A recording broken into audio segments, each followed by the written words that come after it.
사도행전 23장 1절부터 11절까지의 말씀 우리가 함께 찾아서 읽도록 하겠습니다. 사도행전 23장 1절부터 11절까지의 말씀 함께 읽겠습니다.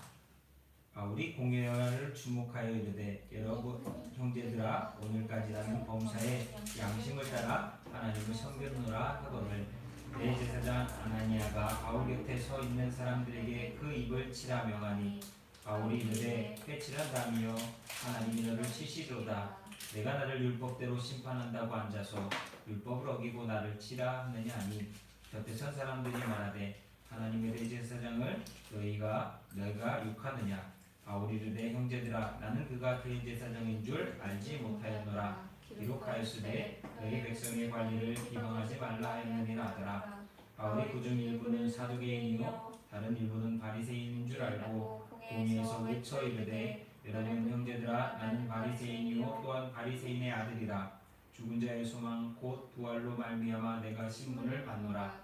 그 말을 한즉 바리새인과 사두개인 사이에 다툼이 생겨 무리가 나뉘어지니 이는 사두개인은 부활도 없고 천사도 없고 영도 없다 하고 바리새인은 다 있다 하리라. 크게 떠들세 바리새인 편에 서며 서기관이 일어나 다투어 이르되 우리가 이 사람을 보니 악한 것이 없도다. 혹 영이나 혹 천사가 그에게 말하였으면 어찌하겠느냐 하여 큰 분쟁이 생기니 전부장은 바울이 그들에게 찢겨질까 하여 군인을 명하여 내려가 무리 가운데에서 뺏어가지고 영내로 들어가라 하니라. 그날 밤에 주께서 바울 곁에 서서 이르시되 만대하 담대하라. 내가 예루살렘에서 나의 일을 증언한 것 같이 로마에서도 증언하여라 하리라 하시니라. 아멘. 오늘 말씀의 제목은 동행하시는 주님이라고 하는 제목으로 말씀의 은혜를 나누도록 하겠습니다. 우리 불렀던 찬송가도 그렇고 찬양처럼 우리는 오늘도 주님 동행하며 주님 뜻을 따라 살아가는 자들이 되어야 합니다. 우리가 살아가는 이 세상 속에서 어떤 일, 어떤 결과, 어떤 문제가 우리에게 닥친다 할지라도 우리는 이것을 부정하거나 부인해서는 안 될 것입니다. 사도 바울은 주님께서 성령을 통해 말씀하신 그대로 예루살렘을 향하여 나아갔고 그곳에서 결박을 당해졌습니다. 로마의 천부장은 유대인들이 왜 바울을 저렇게도 죽이려 하는지 그 이야기가 듣고 싶어서 유대인 공회를 모으게 하고 바울을 그 앞에 세웠습니다. 그 앞에서 바울은 형제들아 오늘날까지 나는 범사의 양심을 따라 하나님을 섬겼노라 라고 담대하게 증언합니다. 그런데 많은 사람들은 바울을 죽이고 싶었기 때문에 바울이 전하는 예수 그리스도가 미웠기 때문에 그를 미워합니다. 그러다 보니까 대제사장이 그의 입을 치라 명령합니다.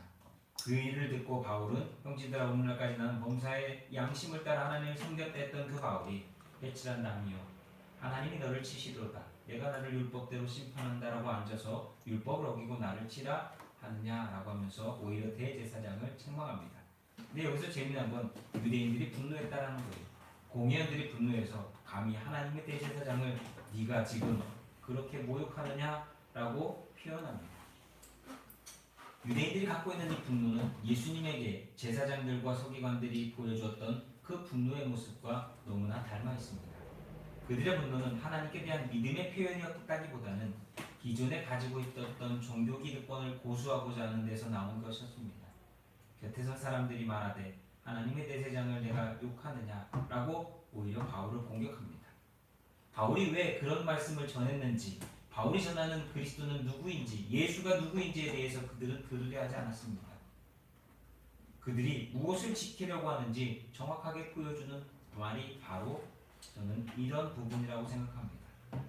대제사장은 하나님의 종일 뿐입니다.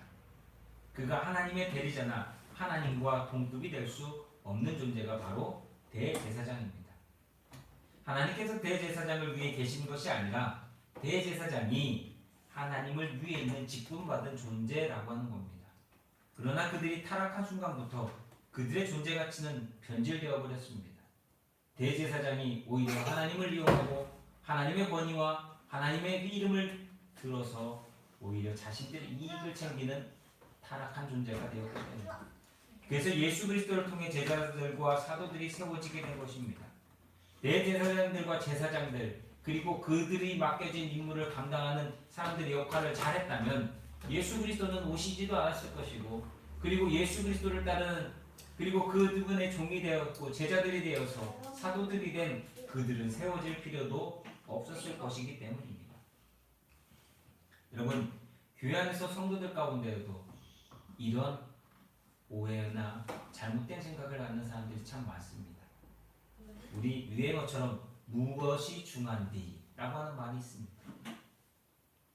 무엇이 중요한지를 잊어버리고 우선순위의 절대 가치를 상실해버리는 일이 너무나 많이 벌어집니다. 여러분, 목사가 중요합니까? 하나님이 중요하십니까? 주님의 복음이 중요합니까? 목사가 하는 말이 중요합니까? 교회 건물을 세우는 것이 중요합니까? 아니면 주님의 뜻을 이루는 것이 중요합니까? 오늘날도 많은 사람들이 이렇게 헷갈려합니다. 그러다 보니까 이단이나 공교회나 다른 모습을 찾아보기 어려울 때가 너무나 많다라고 합니다. 예수 그리스도를 바라보던 제자들과 대제사장과 무리들의 반응을 생각해보면 너무나 잘 보여집니다. 신앙생활하면서 우리는 많은 부분에 본질을 잃어버리거나 변질시켜버릴 때가 많습니다. 하나님께서 이스라엘 백성에게 율법을 주신 것은 그들이 그 율법을 통해서 죄를 범하지 않고 죄를 깨달아 하나님께 돌아오도록 하기 위함이었습니다. 그러나 오히려 그들은 율법이라고 하는 굴레를 통해서 오히려 더 죄 짓는 자가 되어버리는 모습을 보게 됩니다. 하나님이 주신 율법과 그들이 따라야 했던 율법이 달랐던 것이 아닙니다. 축복도 마찬가지입니다. 하나님이 주시고자 하는 축복과 그들이 원했던 축복은 같은 동일한 것이지만 그들의 마음이, 욕심이 오히려 하나님이 주시는 축복을 탐욕으로 바꾸어 버렸다는 것. 은혜는 안 그렇습니까? 은혜도 마찬가지입니다. 하나님은 오늘도 우리에게 참으시며 인내하시며 은혜를 베푸십니다. 예수 그리스도를 통하여 십자가의 죽으심으로 우리에게 은혜의 선물을 주셨습니다. 그러나 많은 사람들은 그 은혜를 이용하여 오히려 하나님을 욕되게 할 때가 너무나 많습니다. 하나님께서 은사를 주셨습니다. 그 은사를 통해 일하라 주셨습니다. 그 은사를 통해서 하나님의 영광을 드러내라 주셨습니다.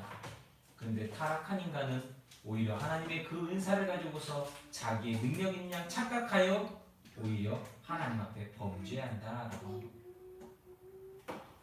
구원도 마찬가지입니다. 주님이 주신 구원은 십자가에서 대속의 구원입니다. 그러나 오늘 사람들이 원하는 구원은 세상적인 복을 받는 구원을 원합니다. 이처럼 신앙생활하면서 많은 사람들은 본질을 잃어버리거나 변질시켜버리는 타락함에 빠져 있습니다. 그것이 오늘 바울을 책망하는 유대인들이나 대제사장들이 갖고 있었던 모습이라고 하는 겁니다. 이렇게 되면 예수 그리스도가 오셔서 불법을 행하는 자요 죽어야 하는 걸림돌처럼 생각했던 그들의 마음이 여전히 변하지 않았다는 겁니다. 그래서 그들은 기득권과 자신의 욕망을 채우기 위해 예수님을 죽였고 바울을 죽이고자 하는 마음을 갖고 있었다는 것. 그것은 오늘날도 마찬가지입니다. 자신이 갖고 있는 기득권을 지키기 위해서 복음을 전하는 복음 앞에 순전한 사람들을 오히려 핍박하고 책망하는 사람들도 많이 있습니다.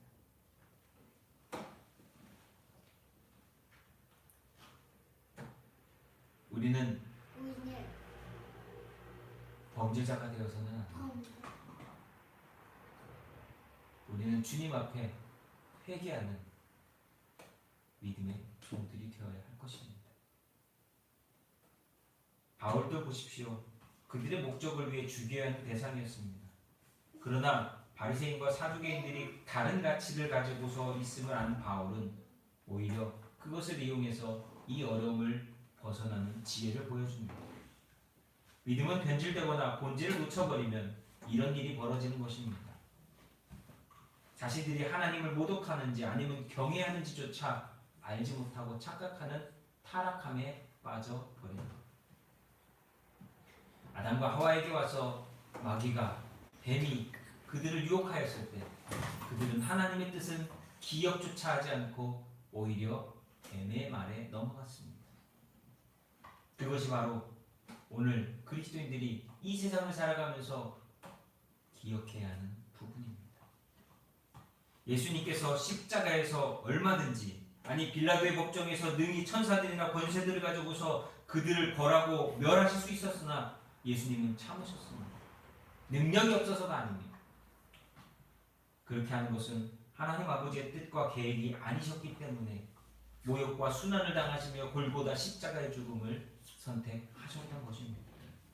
다시 말해서 우리가 생각하는 방법으로 행동하는 게 아니라 주님이 원하시고 뜻하시는 방법과 길로서 우리는 나가야 한다라고 하는 겁니다. 그것을 11절에서 너무나 잘 보여주고 있습니다.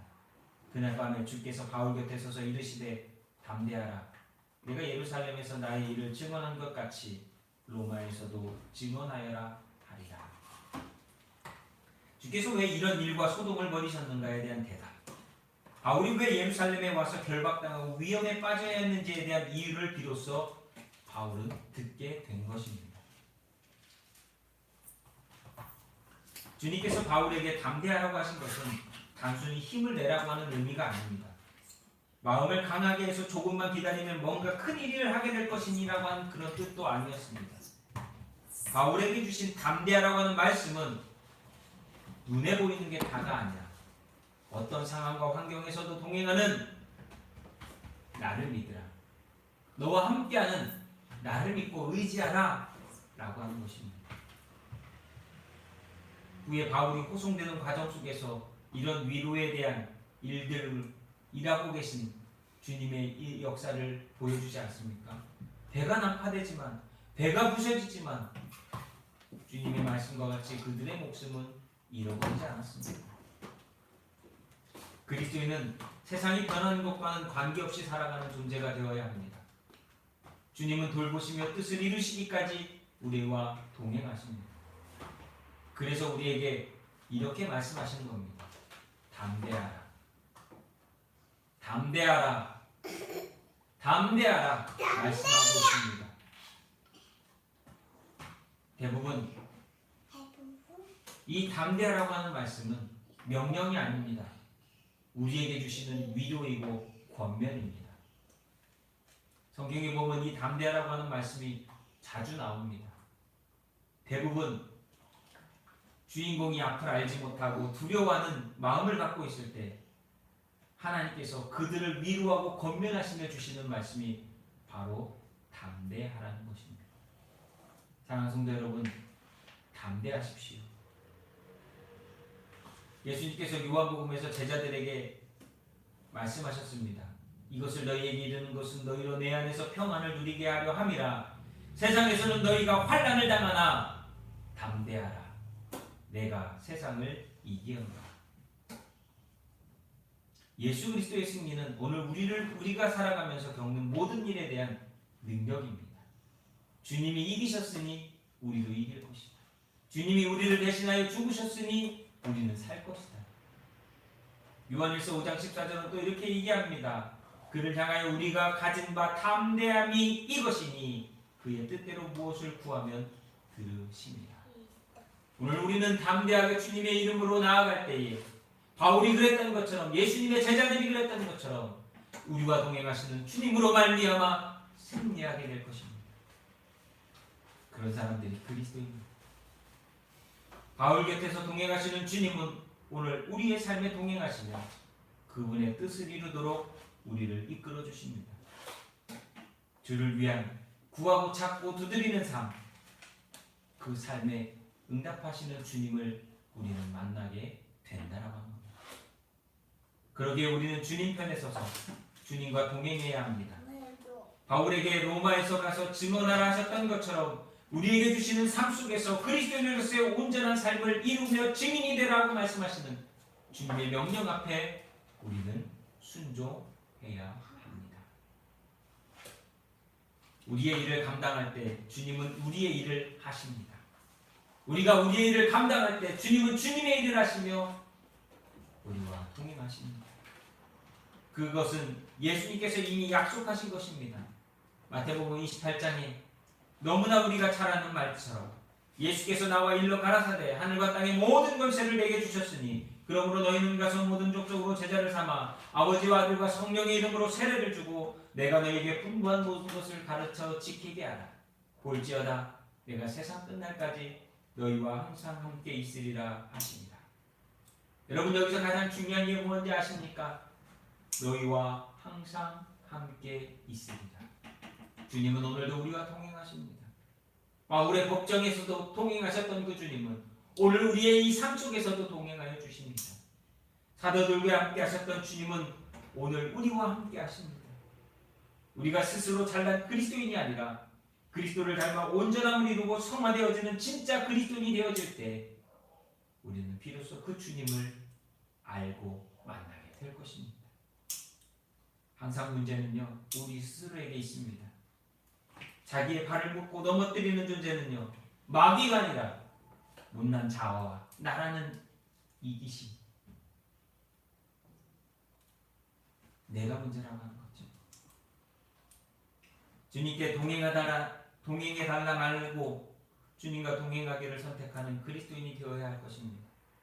오늘도 우리의 삶에 그리스도인이라고 하는 무게를 마음에 담고 삶의 증인으로서 살아가시기를 예수님의 이름으로 축복합니다. 사랑하는 성도 여러분, 바울의 삶은 오늘 우리가 살아가야 될 삶의 모습입니다. 그것이 그리스도인이요, 그것이 담대하라 명령하시는 주님 앞에 순종하였던 바울처럼 우리의 삶 속에 말씀하시는 주님 말씀 앞에 담대함으로 믿음을 지키며 살아가는, 그래서 마지막 우리의 그 걸음 끝에서 주님을 만나는 진짜 그리스도인들이 되시기를, 우리 빛교회 성도들이 그렇게 될 수 있기를 예수님 이름으로 축복합니다. 기도하겠습니다. 담대하라. 오늘도 우리에게 위로하시고 권면하시는 그 주님의 말씀 앞에 힘을 얻게 하시고 우리를 대신하여 먼저 승리하신 주님과 함께 우리가 가야 될 길, 살아야 될 삶을 믿음으로 살아가는 우리 모두가 되게 하여 주옵소서. 우리 빛교회 성도들 한 사람 한 사람 동행하시는 주님을 만나게 하시고 알게 하시고 감사하게 하소서. 오늘도 두렵고 떨리는 마음으로 그리스도인의 이름에 합당한 삶을 살아가는 진짜 하나님께 구원받은 주를 따르는 자들 될 수 있도록 인도하여 주시옵소서. 이제는 우리를 죄 가운데서 구원해 주신 우리 구주 예수 그리스도의 은혜와 아버지 하나님의 크고 넓고 영원하신 사랑과 성령의 충만케 하시는 놀라운 은혜가 오늘 예배하는 믿음의 성도들, 그리스도인으로서 주님과 통행하며 담대하기를 간절히 원하는 심령들 위해 이제부터 영원토록 함께하여 주시기를 우리 구주 예수 그리스도 이름으로 간절히 축원하옵나이다. 아멘. 주님의 뜻을 이루소서.